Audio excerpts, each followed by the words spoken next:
Hello, everyone. My name is Briana Harper, and today I will be presenting my Capstone research project. For my capstone, I will be researching the topic of the role of social media platforms in body dissatisfaction. To introduce my topic and problem with the role of social media in body dissatisfaction, we first need to explore body image. We see how body image has constantly changed in the media, specifically in females. Most of the time, these beauty standards are unattainable and unrealistic. Most of the time, the image you see of a female, regardless of age, whether it's on billboards, ads, TV, and other media platforms, is either edited, photoshopped, and/or enhanced to create that perfect image. In terms of social media, we are not able to access these body ideals constantly. Since as a society we spend a lot of our time on these social media platforms, this leads to an increase in body comparison and in turn increased body dissatisfaction in women. No matter the age, when females look at these ideal body images, it becomes a gateway into not only body dissatisfaction, but also creates room for eating disorders and having the mindset of being thin. It also increases social presence anxiety, the anxiety of making sure to post that Instagram worthy selfie or having or hoping to have a high amount of likes on the photo, or even if the image creates enough traction on their page to gain more followers. Body dissatisfaction can also lead to the development of depression. With the unattainable standards of beauty, too much body comparison can lead the mindset of females feeling like their body is never enough, which can decrease self-esteem and develop overall depression. Fortunately, with all these factors, as they grow worse, it can be fatal.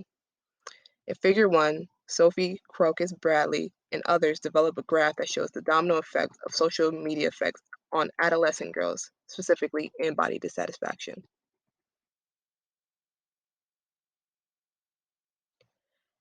Now, in the brief literature review, we will discuss what we do know.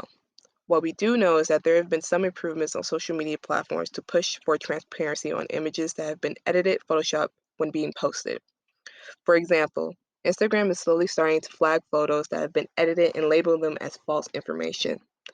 TikTok, Snapchat, and Instagram also show users if someone else is using filters on their photos and videos, and will allow the user viewing those photos and videos to see how it affects their own face. But is this enough? In a picture is worth 1,000 words. The effect of viewing celebrity Instagram images with disclaimer and body positive capstone on women's body images by Brown and Tingerman. Explore through an experiment whether disclaimers to the edited photos prohibit young women from exhibiting body dissatisfaction. In the results, it had no effect. A women still experience body dissatisfaction despite reading disclaimers of the edited photos that have been posted. But in seeing the effects, in the effect of Instagram versus reality images article written by Tigerman and Anberg, where they compared the reactions of women seeing the posted edited photo of a celebrity or a social media influencer while also seeing its original unedited photo, results differ. This experiment showed a significant decrease in women experiencing body dissatisfaction when seeing edited and original photos side by side. Our now Our knowledge gap resides in how we lower body dissatisfaction overall. Is there an end-all solution? Is the end-all solution does not require deleting social media and not having online presence? Do we follow certain people and interact online with specific posts? Do we tune our feed so we can only see specific posts? Does this issue solely rely on the topic of transparency? How much transparency can prohibit body dissatisfaction? Does social media have to hold any obligation to transparency? Does too much transparency disallow people from expressing individuality online, while this transparency also in turn creates more issues that we have with social media? Going back to the brief literature review, we went over previously how body dissatisfaction lowered when the women could visually see the original and edited photo side by side. Still, their body dissatisfaction did not increase when seeing written disclaimers, decrease when seeing written disclaimers of photo being edited without looking at unedited photos.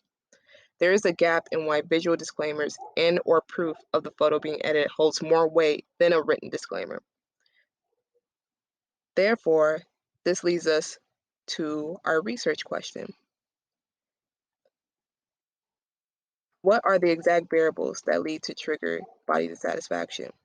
And when we do identify these variables, how can social media platforms and us, the consumer of these platforms, come together and make these creative spaces free of these variables to prohibit these ideal body expectations, which in terms to eliminate body dissatisfaction?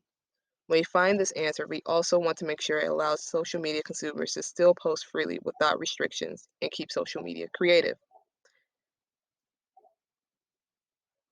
This was my capstone, and thank you for your time.